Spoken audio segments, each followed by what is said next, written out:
Welcome to this exciting Jetpack Compose Multiplatform tutorial. Party Popper today, we're diving into building a gorgeous, animated drop-down menu that looks stunning and works flawlessly across all platforms. Whether you're targeting Android, iOS, or desktop, this sleek component will elevate your app's UI. Let's get started.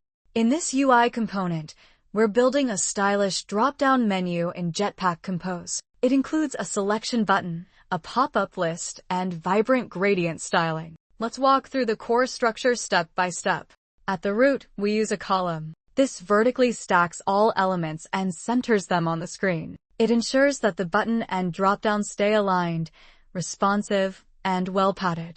Next, we have a button inside the column. This button shows the currently selected option. When clicked, it sets a state variable that opens the drop-down pop-up.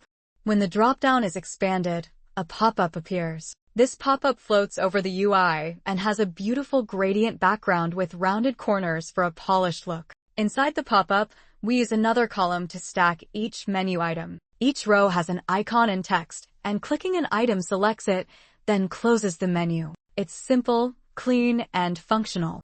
State setup: we begin by creating two pieces of state using remember. One state, called expanded, controls whether the drop-down is visible. The second state, selected option, stores the currently selected item from the drop-down. These allow the menu to respond dynamically to user interaction. Step 2, main layout.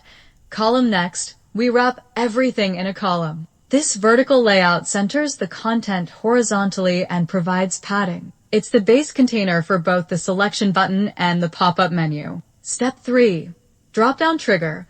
Button inside the column.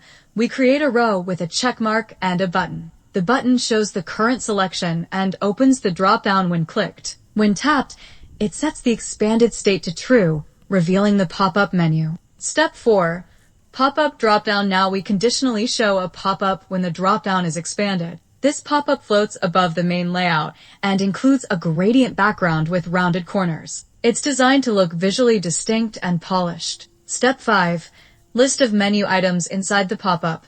We use another column to display each menu item vertically. Each row includes an icon and a text label taken from the options and icons list. Clicking an item updates the selected value and automatically closes the drop-down. We even provide a fallback icon just in case. Constants object at the bottom. We define a private object called drop-down constants. This keeps our layout values like padding, spacing, font size, and colors clean and consistent. It also makes the UI easier to tweak and maintain later. Finally, we create a simple demo composable called Gradient Dropdown Menu Demo. This places our dropdown in the center of the screen and lets us preview it in an app or preview window.